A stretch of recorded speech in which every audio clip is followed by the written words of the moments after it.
que hay 3 ministras, como era de esperarse, que se oponen, que dijeron, pues no es posible. Dice, bueno, nos falta un dato que es muy importante, Álvaro.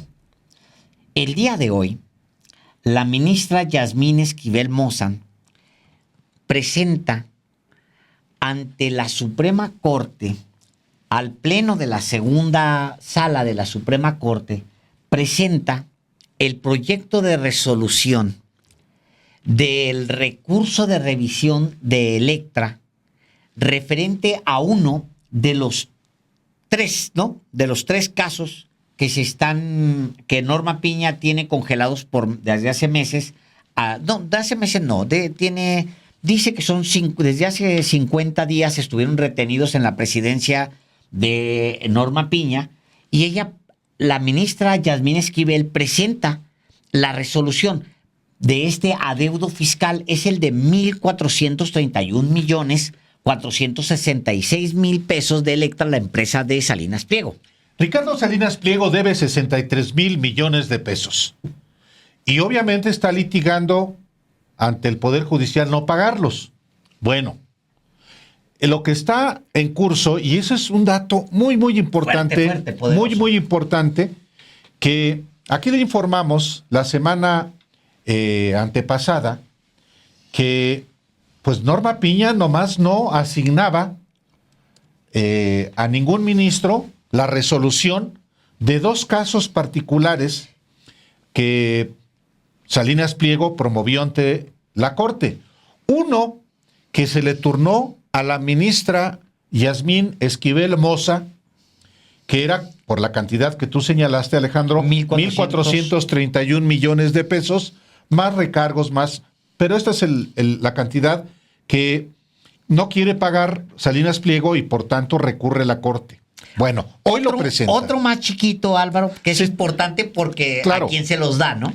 Uno de 67 millones de pesos que la ministra Norma Piña le turnó a la ministra Lenia Batres.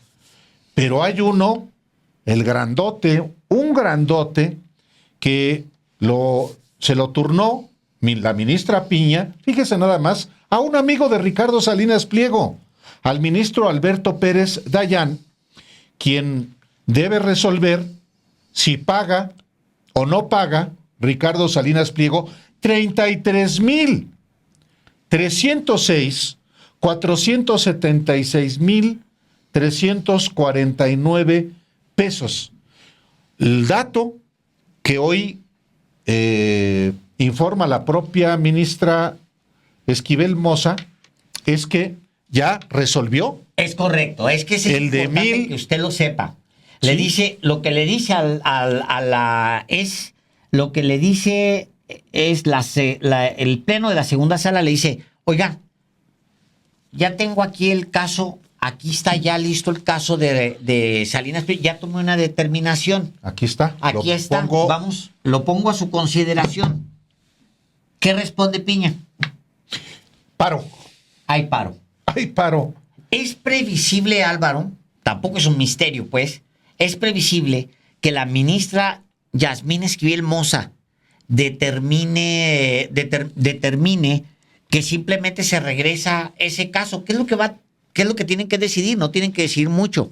No lo admite. Que no lo admite. Y eso significa, porque es una de las hipótesis, puede darle la razón a Ricardo Salinas Pliego y puede no dársela. Si le da la razón a Ricardo Salinas Pliego no paga los 1,431 millones de pesos. Pero es Yasmín Esquivel. Es muy probable, es previsible, no tenemos el dato, pero es previsible que siendo una ministra allegada a la 4T, abiertamente, digamos, como se esperaría de Lenia Batres, del caso que ella trae, pues es previsible que ella diga, pues ya tengo la resolución. La resolución es que no hay materia, o sea, regrésenlo y que le cobre el SAT, ya. Como es que está esperando el presidente que se haga. Claro. Ahora, si eso ocurre, pero falta que lo aprueben el proyecto los miembros de la segunda sala. Pero qué tal que llega el caso, se lo pone a Norma Piña y Norma Piña en ese momento dice, ahí nos vemos. Minutos antes, Álvaro, porque así tuvo que haber pasado. Hoy sí. Minutos antes. O sea, y Norma Piña dice, gracias, nos vamos a paro. ¿A quién protege Norma Piña? Al menos por 1.491 millones de pesos, Norma Piña protege hoy a Ricardo Salinas Pliego. Tal cual.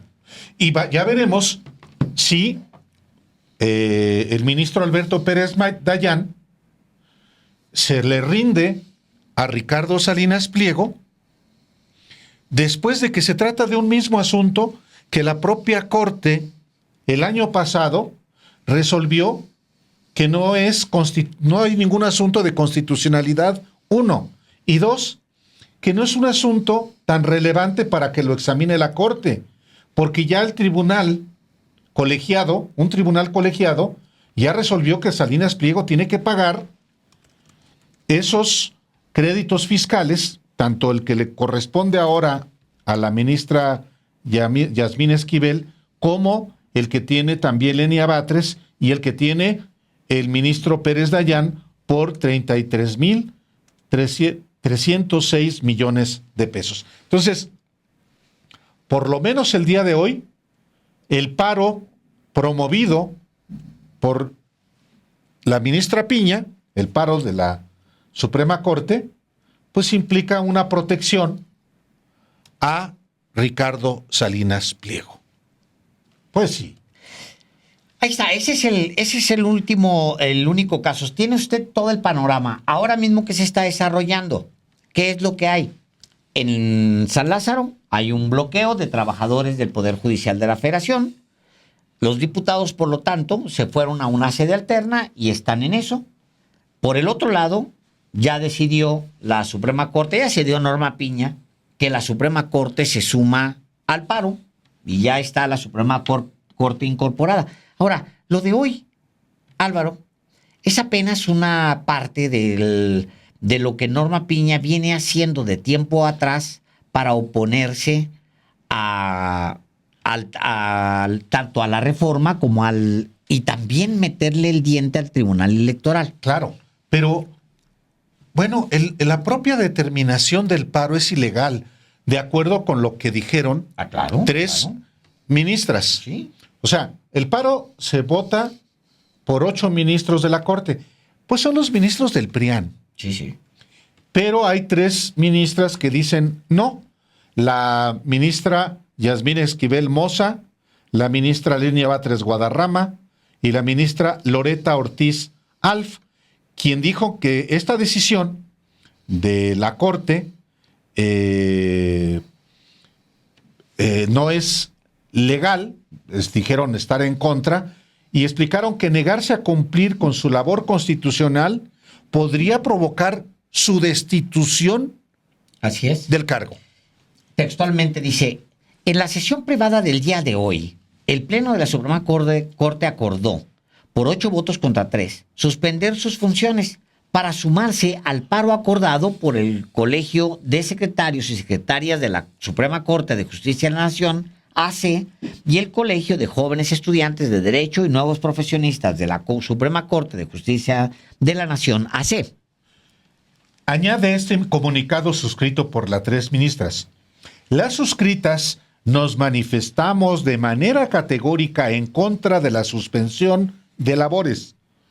Es nuestra responsabilidad constitucional ejercer el cargo de ministras y prestar el servicio público de impartición de justicia. Agregan, el artículo 109, fracción 1 de la Constitución Política de los Estados Unidos Mexicanos dispone que procede la imposición, mediante juicio político, de la destitución del cargo e inhabilitación para desempeñar cualquier otra función en el servicio público a las ministras o ministros, entre otros servidores públicos, que en el ejercicio de sus funciones incurran en actos u omisiones que redunden en perjuicio de los intereses públicos fundamentales o de su buen despacho. Añaden las 3 ministras. Por otro lado, y con la misma contundencia, El artículo 110, fracción décima de la Ley Orgánica del Poder Judicial de la Federación, es terminante en señalar que incurre en responsabilidad la persona servidora pública que deje de desempeñar las funciones o labores que tenga a su cargo. No está prevista la figura del paro de labores a nivel constitucional ni legal para los titulares de la Suprema Corte de Justicia de la Nación, es decir, mediante un acuerdo de las ministras y ministros. El personal de confianza, este punto es muy importante, agregan las tres ministras, dicen, el personal de confianza no puede ni siquiera acudir a la huelga, de conformidad con múltiples criterios sostenidos por la propia Suprema Corte, como la jurisprudencia 118/2016 de la segunda sala. Por mayoría de razón, los titulares del máximo órgano de impartición de justicia, como las y los ministros de esta Corte, no podemos suspender la prestación del servicio público que nos ha encomendado la Constitución Política de los Estados Unidos Mexicanos. Además, agregan las tres ministras, el Código Penal Federal establece como delitos por hechos de corrupción la omisión de proporcionar el servicio público que nos corresponde, artículo 215, o recibir el pago indebido de remuneraciones sin tener derecho a ello, artículo 217 ter. Por lo que, en todo caso, quienes votaron por el paro debieron haber determinado dejar de percibir las remuneraciones que tienen como ministras o ministros. Luego agrega este comunicado. Una vez tomada la decisión de suspender labores, las suscritas propusimos continuar sesionando a distancia, dado que se cuenta con una lista de 28 proyectos distribuidos en este tribunal pleno y en las salas. Contamos con 2 listas ya repartidas semanas atrás en ambas salas que suman más de 200 asuntos. De acuerdo con el artículo 17 de la Constitución Política de los Estados Unidos Mexicanos, añaden las ministras, es un derecho fundamental de todas las personas la impartición de justicia en los plazos y términos que fijan las leyes. Y por lo tanto, los órganos de justicia tienen la obligación de emitir resoluciones de manera pronta e imparcial. La Suprema Corte es la cabeza del Poder Judicial de la Federación y el máximo tribunal de nuestro país. Las y los servidores públicos que la integramos tenemos la imprescindible encomienda y obligación de impartir y garantizar el acceso a la justicia de todo el pueblo mexicano, y firman Yasmín Esquivel Moza, Loreta Ortiz y Lenia Batres Guadarrama, ministras de la Suprema Corte. Es decir, dimos lectura a este comunicado de manera íntegra porque claro que tiene consecuencias la determinación que tomaron la mayoría de las ministras y ministros de la Corte de parar labores. Bueno, ni siquiera aceptaron que no pudiera haber sesiones presenciales en la sede de la Corte. Pudieron haberlo hecho desde su casa a distancia y resolver los asuntos que ya conocen y que deben resolver en el pleno de la Corte. No. ¿Van a dejar de cobrar? Tampoco. Es una acción ilegal tomada sencillamente por una mayoría sin fundamento legal. Eso es de lo que se están quejando también.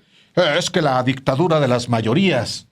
Bueno, que sea la Suprema Corte de Justicia, la cabeza del Poder Judicial de la Federación, la que viole la Constitución y las leyes, pues esa sí es tiranía, Alejandro. La tiranía del Poder Judiprián, como decíamos ayer.